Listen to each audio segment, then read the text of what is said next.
ತುಂಬ ಲಾಂಗ್ ಆಗಿಬಿಟ್ರೆ ತಮಗೆ ಎಷ್ಟು ಬೇಕಷ್ಟು ಮತ್ತೆ ಸರಿ ಕಾಣ್ತಾ ಇದೆಯಾ ನೋಡಿ. ನೀರು ಬೇಕಾ ಗುರುಗಳೇ? ಇಲ್ಲ ಬೇಕು. ಸರಿ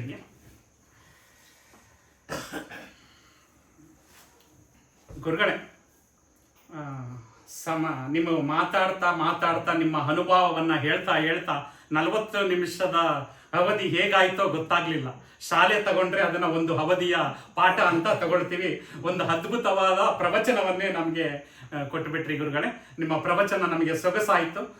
ಅದನ್ನು ಕೇಳಿದಂತಹ ನಮ್ಮ ಕರ್ಣಗಳು ಕೂಡ ಪಾವನ ಆಗಿದೆ ಗುರುಗಳೇ. ಇಂದು ನೀವು ಹೇಳಿದ್ರಿ ಬಸವಣ್ಣನವರನ್ನ 120 ದೇಶಗಳು ಕೂಡ ಅವರ ಜಯಂತಿಯನ್ನ ಆಚರಣೆ ಮಾಡುವುದರ ಮುಖಾಂತರ ಅವರ ತತ್ವಗಳನ್ನ ಆಚರಣೆ ಮಾಡ್ತಾ ಇದ್ದಾರೆ. ಇನ್ನು ಕೆಲವೇ ವರ್ಷಗಳು ಹೋದ್ರೆ ಇಡೀ ಅಖಂಡ ಭೂಮಂಡಲವೇ ಬಸವಣ್ಣನವರಿಗೆ ಶರಣಾಗುವಂತಹ ಒಂದು ಸಂದರ್ಭ ತುಂಬಾ ಹತ್ತಿರ ಇದೆ ಅಂತ ಖಂಡಿತ. ಆದ್ರೂ ಕೂಡ ನಮ್ಮ ಕರ್ನಾಟಕಕ್ಕೆ ಬಸವಣ್ಣವರು ಪರಿಚಯ ಆದದ್ದು ತುಂಬಾ ಲೇಟಾಗಿ, ತಡವಾಗಿ ಅಂತ ಹೇಳ್ಬೋದು. ನೀವು 3 ತ್ರಿಮೂರ್ತಿಗಳು ಅಂದ್ರೆ ಶರಣ ಸಾಹಿತ್ಯವನ್ನ ಪರಿಚಯ ಮಾಡಿದಂತಹ ತ್ರಿಮೂರ್ತಿಗಳಾದಂತಹ ಪಗು ಅಳಕಟ್ಟಿಯವರ ಬಗ್ಗೆ, ಮತ್ತೆ ಹರ್ಡೇಕರ್ ಮಂಜಪ್ಪನವರ ಬಗ್ಗೆ, ಮತ್ತು ಶರಣರಾದ ಉತ್ತಂಗಿ ಚೆನ್ನಪ್ಪ ಅವರ ಬಗ್ಗೆ ತುಂಬಾ ಚೆನ್ನಾಗಿ ಹೇಳಿದ್ರಿ.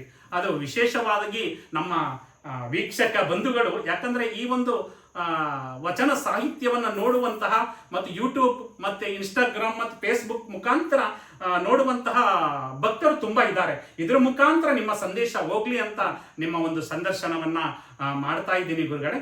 ಈ ಒಂದು ಸಂದರ್ಭದಲ್ಲಿ ಈಗ ಬಸವಣ್ಣನವರನ್ನ ಯಾವುದೋ ಕಾಲದಲ್ಲಿ ಸಾಂಸ್ಕೃತಿಕ ನಾಯಕ ಅಂತ ಘೋಷಣೆ ಮಾಡಬೇಕಾಗಿತ್ತು. ಆದರೂ ಕೂಡ ಮಾನ್ಯ ಕರ್ನಾಟಕದ ಮುಖ್ಯಮಂತ್ರಿಗಳಾದಂತಹ ಶ್ರೀ ಸಿದ್ದರಾಮಯ್ಯನವರು ಬಸವಣ್ಣನವರನ್ನ ಕರ್ನಾಟಕದ ಸಾಂಸ್ಕೃತಿಕ ನಾಯಕ ಅಂತ ಘೋಷಣೆ ಮಾಡಿದ್ದಾರೆ. ಈ ಒಂದು ಸಾಂಸ್ಕೃತಿಕ ನಾಯಕ ಆಗಿರುವಂತಹ ಬಸವಣ್ಣನವರು ಎಲ್ಲರಿಗೂ ಕೂಡ ರೀಚ್ ಆಗಬೇಕು, ಎಲ್ಲರಿಗೂ ಮತ್ತಷ್ಟು ತಲುಪಬೇಕು. ಶಾಲಾ ಕಾಲೇಜುಗಳಲ್ಲಿ ತಲುಪಬೇಕು, ಮತ್ತೆ ವಿಶ್ವವಿದ್ಯಾನಿಲಯಗಳಲ್ಲಿ ತಲುಪಬೇಕು. ಒಂದು ಆ ಮಟ್ಟದಲ್ಲಿ ತಲುಪ್ತಾ ಇಲ್ಲ. ಅದಕ್ಕೆ ಯಾವ ಯಾವ ಯೋಜನೆಗಳನ್ನು ಹಾಕಿಕೊಂಡು ಸರ್ಕಾರದವರಾಗಲಿ ಅಥವಾ ಸಂಘ ಸಂಸ್ಥೆಗಳಾಗಲಿ ಅಥವಾ ವಿವಿಧ ಮಠಗಳಾಗಲಿ, ಬಸವ ತತ್ವದ ಮಠಗಳಾಗಲಿ ಯಾವ ರೀತಿ ಬಸವಣ್ಣನವರನ್ನ ವಿಚಾರಧಾರೆಗಳು ತಲುಪಬೇಕು ಅಂತ ತಾವು ಮಾರ್ಗದರ್ಶನ ಮಾಡೋದಕ್ಕೆ ಇಷ್ಟಪಡ್ತೀರಾ? ಇಲ್ಲಿ ನಾನು ಮಾರ್ಗದರ್ಶನ ಮಾಡೋದು ಅನ್ನೋದಕ್ಕಿಂತ ತಡ ಆದರೂ ಚಿಂತೆ ಇಲ್ಲ. 900 ವರ್ಷಗಳ ನಂತರವಾದರೂ ಬಸವಣ್ಣನವರನ್ನು ಸರ್ಕಾರ ಗುರುತಿಸ್ತಲ್ಲ, ಇದು ಬಹಳ ಮಹತ್ವದ್ದು. ಯಾಕಂದ್ರೆ ಬಸವಣ್ಣನವರನ್ನು ಒಂದು ಜಾತಿಗೆ, ಒಂದು ಮತಕ್ಕೆ, ಒಂದು ಧರ್ಮಕ್ಕೆ, ಒಂದು ಕೋಮಿಗೆ ಸೀಮಿತ ಮಾಡ್ಕೊಂಡು ಬಂದಿದ್ರು. ಬಸವಾದಿ ಶರಣರು ಜಾತಿ ಮತ ಪಂಥ ಪಂಗಡಗಳನ್ನು ಮೀರಿ ಜ್ಯೋತಿ ಸ್ವರೂಪರಾಗಿ ಜಗತ್ತಿಗೆ ಅವರು ಬೆಳಕು ಕೊಟ್ಟವರು. ಅದಕ್ಕೆ ನಾವು ಬಸವಣ್ಣನವರನ್ನು ಜಗಜ್ಯೋತಿ ಅಂತ ಕರಿತೇವೆ. ಅದು ಯಾವುದೋ ಒಂದು ನಾಡು ಅಥವಾ ಒಂದು ಮನೆ, ಒಂದು ಜಾತಿ ಪಂಗಡಕ್ಕೆ ಬೆಳಗಿದ ಜ್ಯೋತಿ ಅಲ್ಲ, ಇಡೀ ಮಾನವ ಕುಲವನ್ನು ಬೆಳಗಿದ ಜ್ಯೋತಿ ಬಸವಣ್ಣನವರು. ಅದಕ್ಕೆ ಜಗಜ್ಯೋತಿ. ಆ ಹಿನ್ನೆಲೆಯಲ್ಲಿ ಬಸವಣ್ಣನವರನ್ನು ರಾಜಕೀಯ ಹಿನ್ನೆಲೆಗೆ ಸ್ವಲ್ಪ ನಾವು ಯೋಚನೆ ಮಾಡಿದಾಗ, ಕರ್ನಾಟಕ ಕನ್ನಡ ನಾಡು ಮಾತನಾಡುವ ಕನ್ನಡಿಗರೆಲ್ಲ ಒಂದಾದದ್ದು 1956 ನವೆಂಬರ್ 1ರಿಂದ. ಸೊ ಅಂದಿನಿಂದ ಇವತ್ತಿನ ತನಕ ಅನೇಕ ಜನ ಮುಖ್ಯಮಂತ್ರಿಗಳಾಗಿದ್ದಾರೆ, ಇಲ್ಲ ಅಂತಲ್ಲ.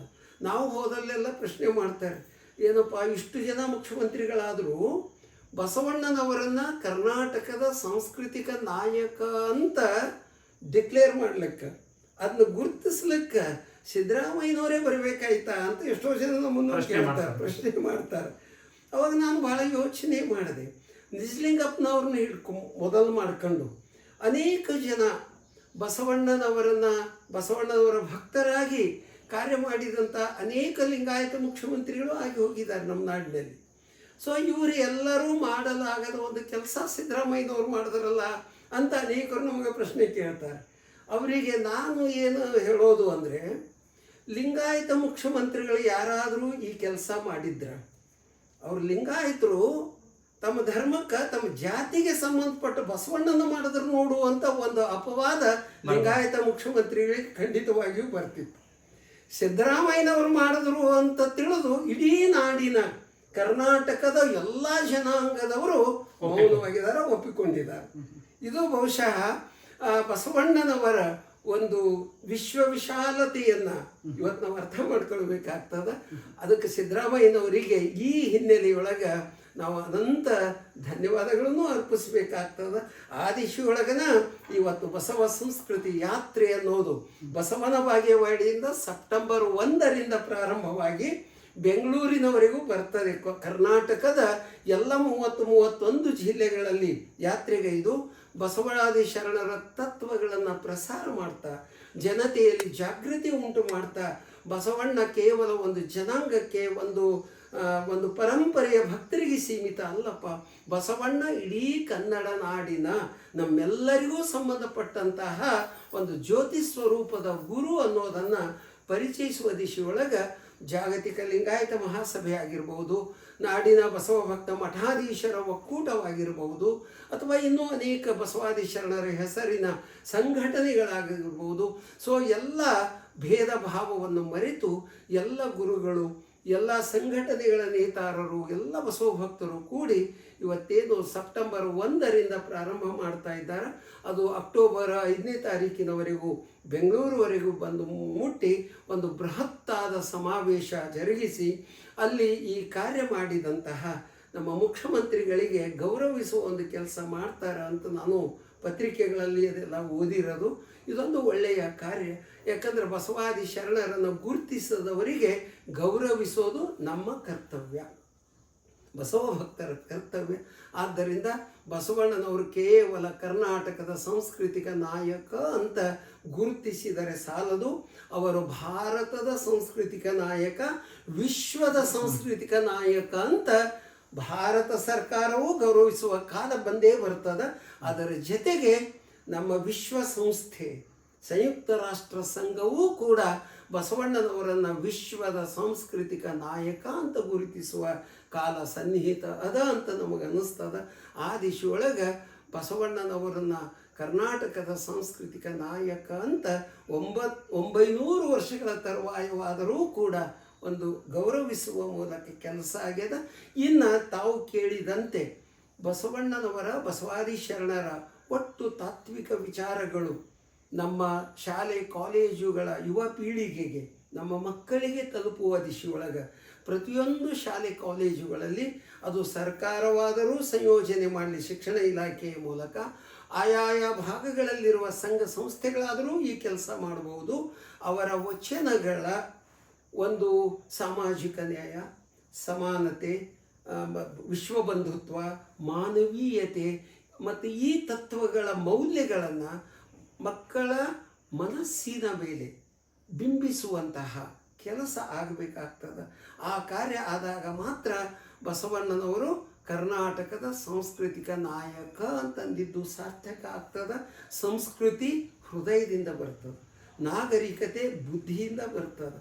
ನಾಗರಿಕತೆ ಕ್ಷಣಿಕ, ಅನೇಕ ನಾಗರಿಕತೆಗಳು ಬಂದವೆ, ಅಳೆದು ಹೋಗಿದ್ದಾವೆ. ಆದರೆ ಸಂಸ್ಕೃತಿ ಮಾತ್ರ ಮಾನವನ ಹೃದಯವಾಗಿರೋದ್ರಿಂದ ಆ ಸಂಸ್ಕೃತಿ ಮಾನವ ಕುಲ ಈ ಪೃಥ್ವಿಯ ಮೇಲೆ ಇರುವವರೆಗೂ ಸಂಸ್ಕೃತಿ ಇರ್ತದೆ.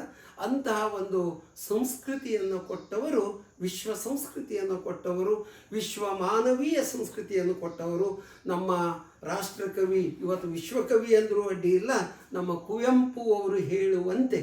ನಾನು ಬಸವ ಬೆಳಗು ಪತ್ರಿಕೆ ಪ್ರಾರಂಭಿಸಿದಾಗ ಡಾಕ್ಟರ್ ಜವರೇಗೌಡರೊಂದಿಗೆ ಕುವೆಂಪು ಅವರ ಮನೆಗೆ ಬಂದಿದ್ದೆ, ಮೈಸೂರಿಗೆ ಬಂದು ಜವರೇಗೌಡರೇ ಕರ್ಕೊಂಡು ಬಂದಿದ್ರು.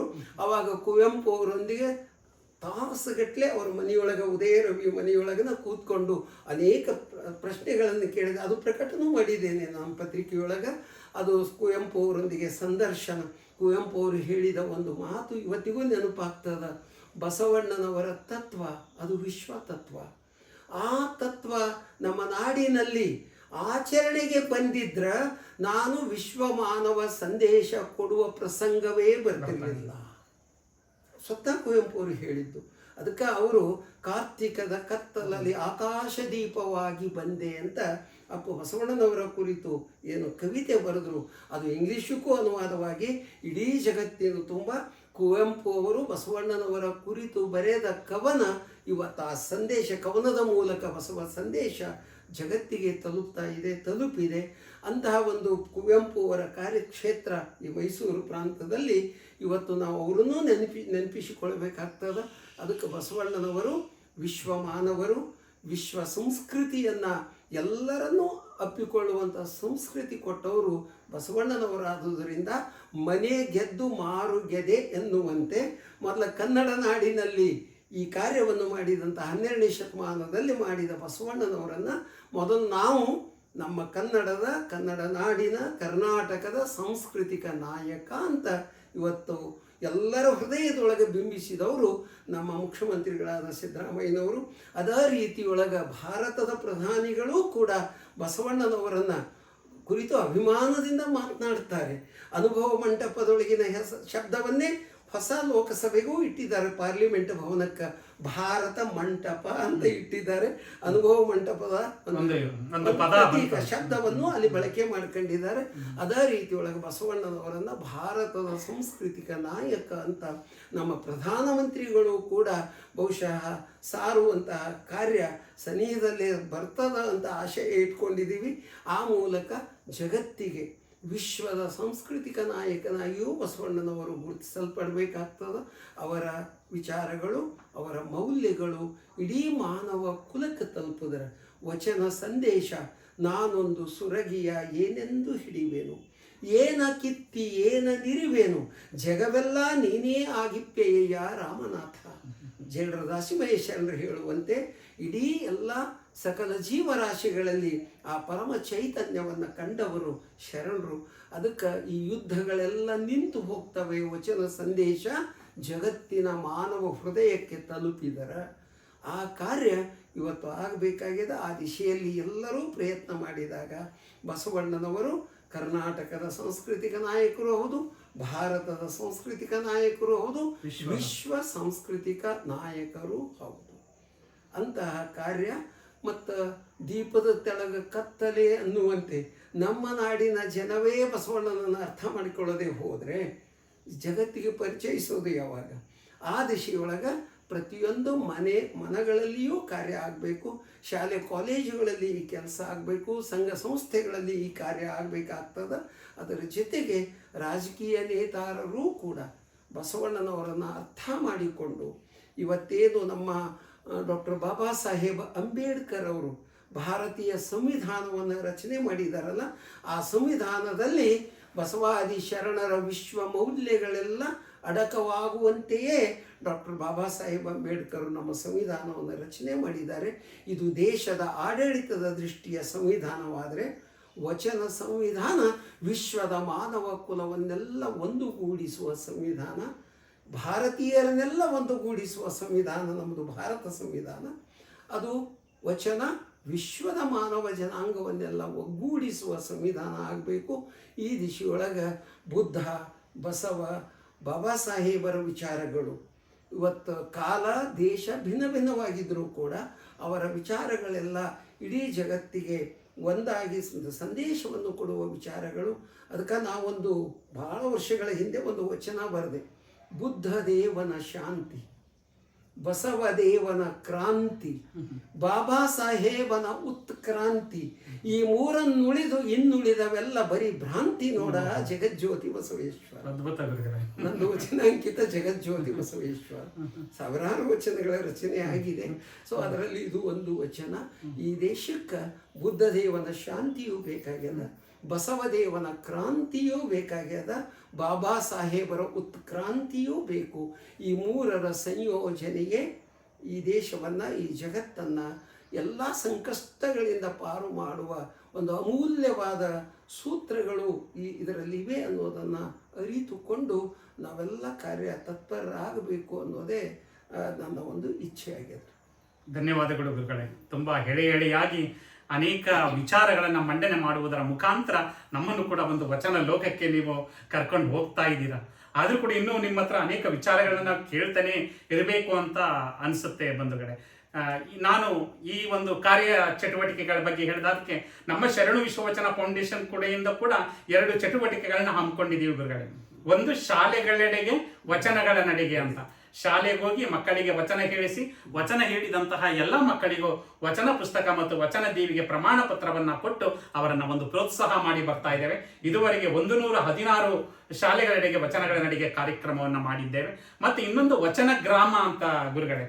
ವಚನ ಗ್ರಾಮ ಅಂದ್ರೆ ಒಂದು ಗ್ರಾಮವನ್ನ ಆಯ್ಕೆ ಮಾಡ್ಕೊಳ್ತೀವಿ. ಗ್ರಾಮವನ್ನ ಆಯ್ಕೆ ಮಾಡಿಕೊಂಡು ಆ ಗ್ರಾಮಕ್ಕೆ ಹೋಗಿ ಪ್ರತಿ ಮನೆಗೆ ಒಂದೊಂದು ವಚನ ಪುಸ್ತಕವನ್ನು ಉಚಿತವಾಗಿ ಕೊಟ್ಟು ಅನಂತರ ಅವರನ್ನೆಲ್ಲರನ್ನು ಒಂದು ಕಡೆ ಸೇರಿಸಿ ವಚನ ಸಾಹಿತ್ಯದ ಬಗ್ಗೆ ಜಾಗೃತಿ ಉಂಟು ಮಾಡಿ ಆ ಗ್ರಾಮವನ್ನ ವಚನ ಗ್ರಾಮ ಅಂತ ಘೋಷಣೆ ಮಾಡಿ ಬರ್ತಾ ಇದ್ದೇವೆ. ಇದುವರೆಗೆ 35 ವಚನ ಗ್ರಾಮಗಳನ್ನ ಮಾಡಿದ್ದೇವೆ. ಈ ಕಾರ್ಯಕ್ರಮಗಳನ್ನು ಕೂಡ ಒಂದು ರೀತಿ ವಿಶೇಷವಾಗಿ ಎಲ್ಲ ಸಂಘ ಸಂಸ್ಥೆಗಳು ಕೂಡ ಅವರ ಹೆಸರಿನಲ್ಲೇ, ಆ ಸಂಘ ಸಂಸ್ಥೆಯ ಹೆಸರಿನಲ್ಲೇ ಅಲ್ಲಲ್ಲಿ ಆ ಭಾಗದಲ್ಲಿ ಮಾಡಿದಾಗ ಇನ್ನೂ ವಚನ ಸಾಹಿತ್ಯ ಇನ್ನೂ ಕೂಡ ಹೆಚ್ಚು ತಿಳಿದುಕೊಂಡು ಜಾಗೃತಿ ಆಗೋದಿಕ್ಕೆ ಸಾಧ್ಯ ಆಗುತ್ತೆ ಅಂತ ನಾನು ಕೂಡ ಭಾವಿಸ್ತೇನೆ. ಗುರುಗಳೇ, ಈಗ ತಾನೇ ನಾವು ಬಸವಣ್ಣನವರು ಯಾವ ರೀತಿ ಸಾಂಸ್ಕೃತಿಕ ನಾಯಕ ವಿಶ್ವಮಟ್ಟಕ್ಕೂ ಕೂಡ ಹೋಗ್ಬೇಕು ಅಂತ ತಿಳ್ಕೊಂಡು, ಆದ್ರೆ ಅವರನ್ನ ಅರ್ಥ ಮಾಡ್ಕೊಳ್ಳೋದಕ್ಕೆ ಇನ್ನೂ ಕೂಡ ಸಾಧ್ಯ ಆಗ್ತಾ ಇಲ್ಲ. ಅವರ ಒಂದು ಚಿಂತನೆ ಏನಿತ್ತು, ಅವರ ತತ್ವ ಏನಿತ್ತು ಅನ್ನೋದಕ್ಕೆ ನಮ್ಮ ಜ್ಞಾನಪೀಠ ಪ್ರಶಸ್ತಿ ಪುರಸ್ಕೃತರಾದಂತಹ ಗಿರೀಶ್ ಕಾರ್ನಾಡ್ ಅವರು ಹೇಳ್ತಾರೆ, ನೋಯುವ ಹಲ್ಲಿಗೆ ನಾಲಿಗೆ ಪದೇ ಪದೇ ಹೊರಡುವಂತೆ ಜಾಗೃತ ಮನಸ್ಸುಗಳ ಬಸವ ತತ್ವಕ್ಕೆ ನನ್ನ ಮನಸ್ಸು ಸದಾ ಹೊರಡುತ್ತೆ ಅಂತ. ಅವು ಎಂತಹ ಮಾತು ಗುರುಗಳೇ. ಯಾಕಂದ್ರೆ ಬಸವಣ್ಣನವರು ಒಬ್ಬ ಶ್ರೇಷ್ಠ ಆರ್ಥಿಕ ತಜ್ಞ ಅಂತ ಕೆಲವರು ಅರ್ಥಶಾಸ್ತ್ರಜ್ಞರು ಗುರುತಿಸ್ಕೊಂಡಿದ್ದಾರೆ. ಯಾಕಂದ್ರೆ ಅರ್ಥಶಾಸ್ತ್ರದ ಪಿತಾಮಹ ಅಂತ ಆಡಮ್ ಸ್ಮಿತ್ ಅವರನ್ನ ಕರೀತಾರೆ. ಅವರು 18ನೇ ಶತಮಾನ. 19 ಅವ್ರು ಏನ್ ಹೇಳ್ತಾರೆ ಅಂದ್ರೆ ಅರ್ಥಶಾಸ್ತ್ರ ಅಂದ್ರೆ ಸಂಪತ್ತನ್ನು ಹರಿಯುವ ಶಾಸ್ತ್ರ ಅಂತಾರೆ. ನಂತರ 19ನೇ ಶತಮಾನದಲ್ಲಿ ಪ್ರೊಫೆಸರ್ ಮಾರ್ಷಲ್ ಬರ್ತಾರೆ. ಅವ್ರು ಏನ್ ಹೇಳ್ತಾರೆ, ಸಂಪತ್ತನ್ನು ಹರಿತರೆ ಮಾತ್ರ ಸಾಕಾಗೋದಿಲ್ಲ, ಆ ಸಂಪತ್ತು ಜನಮಾನಸಕ್ಕೆ ಅಂದ್ರೆ ಮಾನವ ಜನಾಂಗಕ್ಕೆ ಬಳಕೆ ಆದಾಗ ಮಾತ್ರ ಅದು ಅರ್ಥಶಾಸ್ತ್ರ ಅಂತ ಅನ್ಸ್ಕೊಳ್ಳುತ್ತೆ ಅಂತ ಅವರನ್ನು ನಂತರ ಅರ್ಥಶಾಸ್ತ್ರದ ಪಿತಾಮಹನ ಅರ್ಹತೆಯನ್ನ ನಾವು ಅವರಲ್ಲಿ ನೋಡ್ತೇವೆ. ಆದ್ರೆ ಇದು 18 ಮತ್ತು 19ನೇ ಶತಮಾನದಲ್ಲಿ ನಡೆದದ್ದು.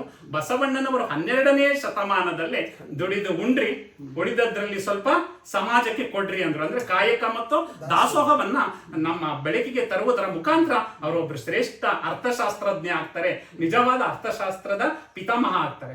ಜೊತೆಗೆ ಸಂವಿಧಾನದ ಪಿತಾಮಹ ಅಂತ ಕೂಡ ಬಸವಣ್ಣವ್ರನ್ನೇ ಗುರುತಿಸ್ಕೊಳ್ತಾರೆ ನಾನು ಓದಿದ ಪ್ರಕಾರ. ಯಾಕಂದ್ರೆ ನೀವೆಲ್ಲ ಹಂಚ್ಕೊಳ್ತಾ ಇರ್ತಾರಲ್ಲ ನಿಮ್ಮ ಪ್ರವಚನಗಳಲ್ಲಿ, ಅಲ್ಲಿ ನೋಡಿದಾಗ ಯಾರು ಅಮೆರಿಕದ 4ನೇ ಅಧ್ಯಕ್ಷರಾದಂತಹ ಜೇಮ್ಸ್ ಮ್ಯಾಡಿಸನ್ ಅವ್ರನ್ನ ವಿಶ್ವ ಸಂವಿಧಾನದ ಪಿತಾಮಹ ಅಂತಾರೆ. ಡಾಕ್ಟರ್ BR ಅಂಬೇಡ್ಕರ್ ಅವ್ರನ್ನ ಭಾರತದ ಸಂವಿಧಾನದ ಪಿತಾಮಹ ಅಂತ ಕರೀತಾರೆ.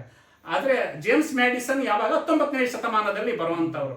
ಆದ್ರೆ ಬಸವಣ್ಣನವರು 12ನೇ ಶತಮಾನದಲ್ಲೇ ಒಂದು ಕಳಬೇಡ ಕೊಲಬೇಡ ಅನ್ನೋ ಒಂದು ಸಪ್ತ ಸೂತ್ರಗಳನ್ನ ಕೊಟ್ಟು ಸಂವಿಧಾನಕ್ಕೆ ಪೂರಕವಾದ ಮಾಹಿತಿಗೆ ಒಂದು ಅಡಿಪಾಯವನ್ನ ಹಾಕಿದ್ದಾರೆ. ಜೊತೆಗೆ ಒಂದು ನ್ಯಾಯಾಲಯವನ್ನು ಕೂಡ ಸ್ಥಾಪಿಸ್ಬಿಟ್ಟಿದ್ರು ಆಗಿನ ಕಾಲದಲ್ಲಿ, ಪಾರಮಾರ್ಥಿಕ ನ್ಯಾಯಾಲಯ. ಬಹುಶಃ ನೀವು ಕೂಡ ತುಂಬಾ ಕಡೆ ಹೇಳ್ತಾ ಇರ್ತೀರಾ, ಧರಣಿಯ ಮೇಲೊಂದು ಹಿರಿದಪ್ಪ ಅಂಗಡಿಯ ನಿಕ್ಕಿ ಹರದು ಕುಳ್ಳಿರ್ದ ನಮ್ಮ ಮಹದೇವ ಶೆಟ್ಟಿ, ಒಮ್ಮನವಾದಡೆ ಒಡನೆ ನುಡಿವನು, ಇಮ್ಮನವಾದಡೆ ನುಡಿಯನು, ಕಾಣಿಯ ಸೋಲ ಅರ್ಧ ಗಾಣಿಯಗೆಲ್ಲ ಜಾಣ ನೋಡವ ನಮ್ಮ ಕೂಡಲ ಸಂಗಮ ದೇವ ಅಂತ ಒಂದು ಪಾರಮಾರ್ಥಿಕ ನ್ಯಾಯಾಲಯವನ್ನ ಆಗಿನ ಕಾಲಘಟ್ಟದಲ್ಲೇ ಸ್ಥಾಪಿಸಿದ್ರು. ಈ ರೀತಿಯಲ್ಲಿ ನೋಡಕ್ ಹೋದ್ರೆ ಬಸವಣ್ಣನವರು ಒಬ್ರು ಶ್ರೇಷ್ಠ ಆರ್ಥಿಕ ತಜ್ಞರಾಗ್ತಾರೆ, ಒಬ್ಬ ಶ್ರೇಷ್ಠ ಸಂವಿಧಾನದ ತಜ್ಞರಾಗ್ತಾರೆ, ಒಬ್ರು ಶ್ರೇಷ್ಠ ನ್ಯಾಯಾಧೀಶರಾಗ್ತಾರೆ. ವಿವಿಧ ನಾವು ನಮ್ಮ ದೃಷ್ಟಿಕೋನದಲ್ಲಿ ನೋಡ್ಕೊಂಡು ಹೋಗ್ತಿದ್ದಂಗೆ ಬಸವಣ್ಣನವರು ಆ ನಿಟ್ಟಿನಲ್ಲಿ ನಮಗೆ ನಿಲುಕ್ತಾ ಹೋಗ್ತಾ ಇದ್ದಾರೆ. ಅಂತಹ ಒಂದು ಬಸವ ತತ್ವವನ್ನ ಒಪ್ಪಿಕೊಂಡು ಬಾಲ್ಯದಿಂದ ಇದುವರೆಗೂ ಕೂಡ ತಮ್ಮ ದಂಪತಿಯೊಡಗೂಡಿ ಅನೇಕ ಸಾಹಿತ್ಯಾತ್ಮಕ ಕೃತಿಗಳನ್ನ ಈ ಒಂದು ವಚನ ಸಾಹಿತ್ಯ ಲೋಕಕ್ಕೆ, ಕನ್ನಡ ಸಾಹಿತ್ಯ ಲೋಕಕ್ಕೆ ಕೊಡುಗೆಯಾಗಿ ನೀಡುವುದರ ಮುಖಾಂತರ ನಮ್ಮಂತ ವಚನಾಸಕ್ತರ ಹೃದಯವನ್ನ ಗೆದ್ದಿದ್ದೀರಾ. ನಿಮಗೆ ಎಷ್ಟು ಶರಣಾರ್ಥಿಗಳನ್ನ ಹೇಳಿದ್ರು ಕೂಡ ನಾವು ಸಾಕಾಗೋದಿಲ್ಲ. ಇಂತಹ ಒಂದು ವಚನ ಸಾಹಿತ್ಯ, ವಚನ ತತ್ವದ ಬಗ್ಗೆ ಇತ್ತೀಚೆಗೆ ಬಸವ ಕಲ್ಯಾಣದಲ್ಲಿ ಅನುಭವ ಮಂಟಪ ಆಗ್ತಾ ಇದೆ. 770 ಅಮರಗಣಗಳಿದ್ರು ಅನ್ನೋ ಒಂದು ದ್ಯೋತಕವಾಗಿ ಒಂದು 770 ಕಂಬಗಳನ್ನು ಕೂಡ ರಚನೆ ಮಾಡ್ತಾ ಇದ್ದಾರೆ. ಮೊನ್ನೆ ನಾನು ಕೂಡ ಹೋಗಿ ಆ ಒಂದು ಸ್ಥಳಗಳ ಒಳಗಡೆ ಹೋಗಿ ದರ್ಶನವನ್ನ ಮಾಡಿ ಬಂದೆ. ಜೊತೆಗೆ 1,96,000 ಶರಣರು ಆ ಸಂದರ್ಭದಲ್ಲಿ ದಾಸೋಹವನ್ನ ಮಾಡ್ತಾ ಇದ್ರು ಅಂತ ಕೇಳಲ್ಪಟ್ಟಿದೀವಿ. ಅಂದ್ರೆ ಕಲ್ಯಾಣದಲ್ಲಿ ಕೊಡುವವರುಂಟು, ಬೇಡುವವರಿಲ್ಲ ಅನ್ನೋ ಒಂದು ತತ್ವ ಇತ್ತು ಅಂತ. ಅಂತಹ ಬಸವ ಕಲ್ಯಾಣ ಅನುಭವ ಮಂಟಪ ಆದ್ರೆ ಇಡೀ ವಿಶ್ವಕ್ಕೆ ಒಂದು ಮಾದರಿ ಆಗ್ಬೋದಾ? ಅದ್ರ ಬಗ್ಗೆ ತಾವು ಏನ್ ಹೇಳೋದಕ್ಕೆ ಇಷ್ಟಪಡ್ತೀರಾ? ಬಸವಣ್ಣನವರ ಕಾರ್ಯ, ಅವರ ಕಾಯಕ ಭೂಮಿ ಕಲ್ಯಾಣ. ಹೀಗಾಗಿ ಇವತ್ತು ಆಧುನಿಕ ಯುಗದಲ್ಲಿ ಬಸವ ಕಲ್ಯಾಣ ಅಂತಲೇ ಕರೆಯಲ್ಪಟ್ಟಿದೆ. ಬಸವ ಕಲ್ಯಾಣದಲ್ಲಿ ಅವರ ವಿಚಾರಗಳು ಇಡೀ ಜಗತ್ತಿನ ಜನರಿಗೆ ಆಕರ್ಷಣೆಯಾಗಿದ್ದಾವೆ. ಬಸವಣ್ಣವರ ವಚನಗಳು, ಶರಣರ ವಿಚಾರಗಳು. ಆದರೆ ಬಸವಾದಿ ಶರಣರ ಕುರಿತು ಒಂದು ಸರಿಯಾದ ರೀತಿಯ ಒಂದು ಕಲ್ಪನೆ ಕೊಡುವಂತಹ ಒಂದು ಐತಿಹಾಸಿಕ ಒಂದು ಅನುಭವ ಮಂಟಪ ರೂಪ ತಾಳಬೇಕು ಅನ್ನುವ ಒಂದು ವಿಚಾರ 20ನೇ ಶತಮಾನದಲ್ಲಿ ಇದು ಪ್ರಾರಂಭವಾಗಿದ್ದು ಭಾಲ್ಕಿ ಹಿರೇಮಠದ ಚನ್ನಬಸವ ಪಟ್ಟದೇವರಿಂದ. ಅವರು ಶತಾಯುಷಿಗಳು. ಸೊ ಅಂದಿನಿಂದ ನಾವು ಸ್ವತಃ 1972ರಿಂದ ಗುರುಗಳ ಸಂಪರ್ಕದಲ್ಲಿ ಇದ್ದು ಬಂದವರು. ಅನುಭವ ಮಂಟಪ ಅವರು ಕಟ್ಟಿದ್ದು, ಅವರು ನೂತನ ಅನುಭವ ಮಂಟಪದ ರೂವಾರಿಗಳು. 1980ರಲ್ಲಿ ಪ್ರಾರಂಭವಾಯಿತು. ಅಂದಿನಿಂದ ಅದು ಒಂದು ಸಣ್ಣ ಪ್ರಮಾಣದೊಳಗೆ ಆ ಬಸವ ಕಲ್ಯಾಣದ ತ್ರಿಪುರಾಂತಕ ಕೆರೆಯ ದಡದ ಮೇಲೆ, ಒಂದು ಗುಡ್ಡದ ಮೇಲೆ ಅದು ಪ್ರಾರಂಭ ಆಯಿತು. ಇವತ್ತು ಅದು ರಾಜ್ಯ ಸರ್ಕಾರ, ಕೇಂದ್ರ ಸರ್ಕಾರ ಇವು ಎರಡೂ ಸಹಯೋಗದೊಂದಿಗೆ ಬೆಳಿಬೇಕು. ಇವತ್ತು ಅದು ಗೋರು ಚನ್ನಬಸಪ್ಪನವರ ನೇತೃತ್ವದಲ್ಲಿ ಒಂದು ರೂಪರೇಷೆ ಸಿದ್ಧವಾಗಿ ಸುಮಾರು ಒಂದು 600-650 ಕೋಟಿ ರೂಪಾಯಿಗಳ ಯೋಜನೆಯೊಳಗೆ ಆ ಕಾರ್ಯ ಪೂರ್ಣಗೊಳ್ಳಬೇಕು ಅನ್ನುವಂತಹ ಒಂದು ವಿಚಾರ ಇವತ್ತು ಹೆಚ್ಚು ಕಡಿಮೆ ಅರ್ಧದಷ್ಟು ಕೆಲಸ ಆಗಿದೆ. ನಾವು ಕೂಡ ಪ್ರತಿ ವರ್ಷ 4-6 ಸಲ ಕಲ್ಯಾಣ ನಾಡಿಗೆ ಹೋದಾಗ ಬಸವ ಕಲ್ಯಾಣಕ್ಕೆ ಹೋಗಿ ನೋಡ್ಕೊಂಡ ಬರ್ತೇವೆ. ಇವತ್ತು ತಾವು ಹೇಳಿದಂತೆ 770 ಜನ ಅಮರಗಣಗಳು ಅನಿಸಿಕೊಂಡ ಶರಣೆಯರ ಹೆಸರಿನಲ್ಲಿ 770 ಬೃಹದಾಕಾರದ ಕಂಬಗಳ ಮೇಲೆ 5 ಎಕರೆ ಭೂಮಿಯಲ್ಲಿ ಅಡಿಪಾಯ ಆಗಿದೆ. ಇದು ಕಟ್ಟಡ ನಡೆದಿದೆ. ಒಟ್ಟು 100 ಎಕರೆಯನ್ನು ಈ ವ್ಯವಸ್ಥೆಗೆ ಈಗಾಗಲೇ ಸರ್ಕಾರ ತಗೊಂಡಿದೆ. ಸೊ 100 ಎಕರೆ ಭೂಮಿಯೊಳಗೆ, ಅದರ ಮಧ್ಯದಲ್ಲಿ 5 ಎಕರೆ ಭೂಮಿಯೊಳಗೆ ಅನುಭವ ಮಂಟಪ ರೂಪ ತಾಳ್ತಾ ಇದೆ. ಅದು 7 ಅಂತಸ್ತುಗಳಲ್ಲಿ, 6 ಶಸ್ತಲದ ಹಿನ್ನೆಲೆಯೊಳಗೆ 6, ಮೇಲೆ ಬಯಲು, ನಿರವಯ ಸ್ಥಳ ಅಂತೀವಿ. ಬಯಲು, ಮಹಾಬಯಲು, ಅದು ಇಷ್ಟಲಿಂಗದ ಆಕಾರದೊಳಗೆ ಎಲ್ಲಕ ಮೇಲೆ. ಸೊ ಈ ರೀತಿಯಾಗಿ 770 ಕಂಬಗಳ ಮೇಲೆ ಅದು ರೂಪ ತಾಳ್ತಾ ಇದೆ. ಈ 1,96,000 ಅನ್ನೋ ಶಬ್ದ ಏನದ, ಅದು ಲಿಂಗ ಲಕ್ಷದ ಮೇಲಣ. 96 ಸಾಹಸಿಗ ಜಂಗಮರು. ಅಂದ್ರೆ ಈ ತತ್ವವನ್ನ ದೇಶಾದ್ಯಂತ ಪ್ರಸಾರ ಮಾಡಲು ಹೊರಟ ಚರಜಂಗಮರೇ ಅವರು. ಲಿಂಗ ಲಕ್ಷದ ಮೇಲಣ 96 ಸಾಹಸಿರ. ಸೊ ಇಂತಹ ಜಂಗಮರು ದೇಶಾದ್ಯಂತ ಸಂಚರಿಸಿದ್ದರಿಂದನೇ ಕಾಶ್ಮೀರದ ಚಕ್ರವರ್ತಿ ಮಹಾದೇವ ಭೂಪಾಲನಿಂದ ಮೊದಲುಗೊಂಡು 770 ಜನ ಶರಣೆಯರು ಅನುಭವ ಮಂಟಪದಲ್ಲಿ ಒಗ್ಗೂಡಿದ್ರಲ್ಲ, ಇದೊಂದು ಇಡೀ ಜಗತ್ತಿನಲ್ಲಿಯೇ ಯಾವ ದೇಶದಲ್ಲಿಯೂ ಕಂಡರಿಯದ ಕೇಳರಿಯದ ಸತ್ಯ ಸಂಗತಿ. ಇಂತಹ ಒಂದು ಕಾರ್ಯ ಇವತ್ತು ಅನುಭವ ಮಂಟಪ ನಿರ್ಮಾಣ ಪ್ರಾರಂಭ ಆಗಿದೆ. ಅದಕ್ಕೆ ಇನ್ನೂ ಬಹುಶಃ 400 ಕೋಟಿ ರೂಪಾಯಿಗಳು ಬೇಕಾಗಬಹುದೇನೋ. ಆ ದಿಶೆಯೊಳಗೆ ಕರ್ನಾಟಕ ಸರ್ಕಾರ ಮತ್ತು ಕೇಂದ್ರ ಸರ್ಕಾರ ಎರಡೂ ಕೂಡ ಸಹಯೋಗ ನೀಡಿದ್ರೆ ಮಾತ್ರ ಆದಷ್ಟು ಬೇಗನೆ ಅನುಭವ ಮಂಟಪ ಒಂದು ರೂಪ ತಾಳಿ ಅಲ್ಲಿ ಹಲವಾರು ಯೋಜನೆಗಳು ಬರಬೇಕಾಗ್ಯದ. ಮೊಟ್ಟ ಮೊದಲು ಅಂತಾರಾಷ್ಟ್ರೀಯ ವಚನ ವಿಶ್ವವಿದ್ಯಾಲಯ ರೂಪ ತಾಳಬೇಕು. ಅದು ಜಂಗಮಾತ್ಮಕ. ಅದು ವಚನಗಳು ಅಂದರೆ ಜ್ಞಾನಾತ್ಮಕ, ಜ್ಞಾನವೇ ಜಂಗಮ ಅಂತೀವಿ ನಾವು. ಶರಣರ ವಚನದಾಗ ಉಲ್ಲೇಖ ಅದ. ಇಂತಹ ಒಂದು ಜ್ಞಾನ ಜಂಗಮಾತ್ಮಕವಾಗಿ ವಚನ ವಿಶ್ವವಿದ್ಯಾಲಯನೂ ಒಂದು ಬರಬೇಕು ಆ ಪರಿಸರದಲ್ಲಿಯೇ. ಅದರ ಜೊತೆಗೆ ಕಾಯಕ ವಿಶ್ವವಿದ್ಯಾಲಯ ಒಂದು ರೂಪ ಆಗಬೇಕ್ರಿ. ಯಾಕಂದ್ರೆ ಬಸವಣ್ಣನವರನ್ನು ಕಾಯಕವ ಕಲಿಸುವುದಕ್ಕೆ ನಾಯಕನು ಬಸವಣ್ಣ ಅಂತ ನಮ್ಮ ಜನಪದ ಸಾಹಿತ್ಯ ಕರ್ಕೊಂಡು ಬಂದವರು. ಇವತ್ತು ನಮ್ಮ ಸರ್ಕಾರಗಳು ಯಾವುದೇ ಇರಲಿ, ಅದು ರಾಜ್ಯ ಕೇಂದ್ರ ಅನ್ನುವ ನಾವು ಪಕ್ಷದ ದೃಷ್ಟಿಯಿಂದ ಭೇದ ಮಾಡೋದಿಲ್ಲ. ಯಾಕಂದ್ರೆ ಬಸವಣ್ಣ ಕಟ್ಟಿದ್ದು ಭಕ್ತಿ ಪಕ್ಷ, ರಾಜಕೀಯ ಪಕ್ಷಗಳಲ್ಲ.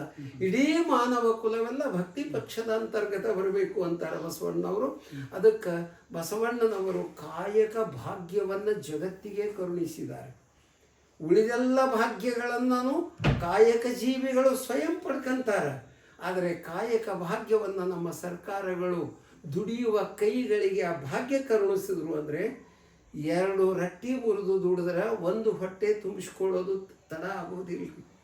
ಅದಕ್ಕೆ ಕಾಯಕ ಜೀವಿಗಳು ಎಂದೂ ಬಡವರಲ್ಲ. ಕಾಯಕ ಜೀವಿಗಳು ಸಂಪತ್ತು ಭರಿತರು, ಸಿರಿವಂತರು. ದುರಾಸೆ ಅವನಿಗೆ ಅದ, ಅವನು ಬಡವರಿ ಬೇಕು ಬೇಕು ಬೇಕು ಬೇಕು ಅಂತಾನಲ್ಲ. ಇದ್ದುದರಲ್ಲೇ ಸತ್ಯಶುದ್ಧ ಕಾಯಕ ಮಾಡಿ, ದಾಸೋಹ ಮಾಡಿ, ಪ್ರಸಾದ ಸ್ವೀಕರಿಸಿ ಸಂತೃಪ್ತಿಯಿಂದ ಜೀವನ ಮಾಡ್ತಾನಲ್ಲ, ಆತನೇ ಶರಣ. ಅಂತಹ ಕಾಯಕದಿಂದ ಗಳಿಕೆ, ದಾಸೋಹದಿಂದ ಬಳಕೆ, ಅದನ್ನು ಪ್ರಸಾದವಾಗಿ ಸಂತೃಪ್ತಿಯಿಂದ ಸ್ವೀಕರಿಸಿ ಬದುಕು ಮಾಡೋದು. ಕೇವಲ ಗಳಿಕೆ ಬಳಕೆ ಎರಡೇ ಇದ್ರೆ ಸಾಲದು. ಗಳಿಕೆ ಬಳಕೆಯಿಂದ ಕಮ್ಯುನಿಸ್ಟ್ ದೇಶಗಳೆಲ್ಲ ಪತನಕ್ಕೆ ಹೋದದ್ದನ್ನು ನೋಡ್ತೇವೆ. ಆದರೆ ಬಸವಣ್ಣನವರು ಕಾಯಕ ದಾಸೋಹಕ್ಕೆ ಒಂದು ಪ್ರಸಾದ ಅನ್ನುವ ತತ್ವವನ್ನು ಜೋಡಿಸಿರೋದ್ರಿಂದ ಸಂತೃಪ್ತಿಯ ಜೀವನ, ಶರಣ ಜೀವನ. ಆ ದಿಶೆಯೊಳಗೆ ದಾಸೋಹ ಕಾಯಕ ತತ್ವಗಳು ಇಡೀ ಜಗತ್ತಿಗೆ ಒಂದು ನೆಮ್ಮದಿಯಿಂದ ಬದುಕುವ, ಅಭಿವೃದ್ಧಿಯಿಂದ ಬದುಕುವಂತಹ ಒಂದು ಸಂದೇಶವನ್ನು ಕೊಡ್ತವೆ. ಅಂತಹ ಒಂದು ಅನುಭವ ಮಂಟಪದ ಸಂದೇಶವು ಇದಾಗ್ಯದ. ಸತ್ಯಶುದ್ಧ ಕಾಯಕ, ನಿತ್ಯ ಲಿಂಗಾರ್ಚನೆ, ಭಕ್ತಿಯ ದಾಸೋಹ, ಪ್ರಸಾದ, ಸಂತೃಪ್ತಿ. ಈ 4 ಪಿಲ್ಲರ್ಸ್ಗಳ ಮೇಲೆ ಅನುಭವ ಮಂಟಪ ನಿಂತದ. ಶರಣ ಧರ್ಮ ನಿಂತದ, ತತ್ವ ನಿಂತದ, ಸಿದ್ಧಾಂತ ನಿಂತದ. ಆ ದಿಶೆಯೊಳಗೆ ಇವತ್ತು ನಾವು ವಿಚಾರಗಳನ್ನೆಲ್ಲ ಪ್ರಸಾರ ಮಾಡಬೇಕಾಗ್ಯದ. ಪ್ರಚಾರ ಮಾಡೋದು ಬೇರೆ, ಪ್ರಸಾರ ಮಾಡೋದು ಬೇರೆ. ಪ್ರಚಾರ ಅಂದ್ರೆ ಬರೀ ಜಾಹೀರಾತು ಕೊಟ್ಟಂಗಿರಿ. ಪ್ರಸಾರ ಅಂದ್ರೆ ಅದನ್ನ ಆಚರಣೆಯಲ್ಲಿ ತಂದು ತೊಡಗಿಸಿಕೊಂಡಾಗ. ಆ ದಿಶೆಯೊಳಗೆ ಬಸವ ತತ್ವ ಪ್ರಸಾರ ಇವತ್ತು ಜಗತ್ತಿನ ತುಂಬ ಆಗಬೇಕಾಗಿದೆ. ಕಾಲ ಸನ್ನಿಹಿತವಾಗ್ಯದ. ಆ ದಿಶೆಯೊಳಗೆ ನಮ್ಮ ನಾಡಿನ, ಕನ್ನಡ ನಾಡಿನ ಪ್ರತಿಯೊಂದು ಮೂಲೆ ಮೂಲೆಗೂ ಕೂಡ ಜನಮಾನಸಕ್ಕೆ ಈ ವಿಚಾರಗಳು ತಲುಪಿದಾಗ ಬಸವಣ್ಣ ಇಡೀ ಸಮಸ್ತ ಕನ್ನಡಿಗರ ಸಾಂಸ್ಕೃತಿಕ ನಾಯಕ ಅನ್ನುವ ಗೌರವ, ಅಭಿಮಾನ ಉಂಟಾಗುವ ದಿಶೆಯೊಳಗೆ ಸರ್ಕಾರಗಳು ಕಾರ್ಯ ಮಾಡಬೇಕು, ಸಂಘ ಸಂಸ್ಥೆಗಳು ಕಾರ್ಯ ಮಾಡಬೇಕು, ಮಠಮಾನ್ಯಗಳು ಕಾರ್ಯ ಮಾಡಬೇಕು. ನಾವೆಲ್ಲರೂ ಆ ದಿಶೆಯೊಳಗೆ ತೊಡಗಿಸಿಕೊಳ್ಳಬೇಕು. ಅಂದಾಗ ಮಾತ್ರ ಈ ಹೆಸರಿಟ್ಟಿದ್ದಕ್ಕೂ ಸಾರ್ಥಕತೆ ಆಗ್ತದ ಅನ್ನಿಸ್ತದ. ಆ ದಿಶೆಯೊಳಗೆ ನಾವೆಲ್ಲ ಕಾರ್ಯ ಮಾಡೋಣ ಅಂತ ಹೇಳ್ತೀನಿ. ತಮ್ಮೆಲ್ಲರಿಗೂ ಭಕ್ತಿಯ ಶರಣಾರ್ಥಿ. ನವೀನ ವಿಷಯಗಳನ್ನು ತಿಳಿಸ್ಕೊಟ್ರಿ ಗುರುಗಳೇ. ನಮ್ಮ ಸಿದ್ದಯ್ಯ ಪುರಾಣಿಕರು ಹೇಳ್ತಾರೆ ಒಂದು ಕವಿತೆಯಲ್ಲಿ, ಹೊರಡುವೆ ನಾನು ಹೊರಡುವೆ ಮುಂದೆ, ಬರುವುದು ವಿಶ್ವವು ನನ್ನಯ ಹಿಂದೆ. ಅವರಿವರೆಂಬೆನೆ ಎಲ್ಲರೂ ಒಂದೇ, ಎಲ್ಲರಿಗಿರುವನು ಒಬ್ಬನೇ ತಂದೆ. ಬರುವೆನು ಬರುವೆನು ಭುವಿಯನ್ನು ಬೆಳಗಿ, ಬಸವನ ಬೆಳಕೆ ಎಲ್ಲಾಡಿ ಬಂದೆ, ಭಾರತವೆಲ್ಲ ಸುತ್ತಾಡಿ ಬಂದೆ ಅಂತ ಅವತ್ತೇ ಭಾರತವನ್ನು ಸುತ್ತಾಡಿದ್ದಾರೆ. ಇವತ್ತು ವಿಶ್ವವನ್ನು ಕೂಡ ಬಸವನ ಬೆಳಕು ಸುತ್ತಾ ಇದೆ. ಅಂತಹ ಬಸವಣ್ಣನವರು ವಿಶ್ವದ ಸಾಂಸ್ಕೃತಿಕ ನಾಯಕ ಆಗುವಂತಹ ಕಾಲ ಸನ್ನಿಹಿತ ಆಗಲಿ. ಬಸವ ತತ್ವ ಇಡೀ ವಿಶ್ವಕ್ಕೆ ಗೊತ್ತಾಗಿ ಬಸವಣ್ಣನವರ ವಿಚಾರಧಾರೆಗಳಿಂದ ಅವರು ಕೂಡ ಬೆಳಕನ್ನು ಕಂಡುಕೊಳ್ಳಿ, ಅವರು ಕೂಡ ಸ್ವಯಂ ಜ್ಯೋತಿಗಳಾಗಲಿ ಅಂತ ಆಶಿಸ್ತಾ, ನೀವು ನಮ್ಮ ಶರಣು ವಿಶ್ವವಚನ ಫೌಂಡೇಶನ್ನ ಶರಣು ಕುಟೀರಕ್ಕೆ ಬಂದು ತಮ್ಮ ಅನೇಕ ವಿಷಯಗಳನ್ನು, ಬಸವಾದಿ ಶರಣರ ವಿಚಾರಧಾರೆಗಳನ್ನು ನಮಗೆ ತಲುಪಿಸುವುದರ ಮುಖಾಂತರ ನಮ್ಮ ಈ ಒಂದು ಶರಣು ವಿಶ್ವವಚನ ಫೌಂಡೇಶನ್ನ ಯೂಟ್ಯೂಬ್ ಚಾನಲನ್ನು ವೀಕ್ಷಿಸುತ್ತಿರುವಂತಹ ಎಲ್ಲ ಬಂಧುಗಳಿಗೆ ಅನೇಕ ಒಂದು ವಿಷಯವನ್ನು ನೀವು ನೀಡಿದ್ದೀರಾ. ನಿಮಗೆ ನಮ್ಮ ಫೌಂಡೇಶನ್ನ ಪರವಾಗಿ ಹೃದಯಪೂರ್ವಕ ಭಕ್ತಿಪೂರ್ವಕ ಶರಣಾರ್ಥಿಗಳನ್ನು ಅರ್ಪಿಸ್ತೇನೆ ಗುರುಗಳೇ. ಶರಣಾರ್ಥಿ. ಸಾಕಲ್ಲ ಗುರುಗಳೇ? ಎಷ್ಟು ನಿಮಿಷ ಆಯಿತು ಸರ್? ಎಷ್ಟು ನಿಮಿಷ? 28. 28.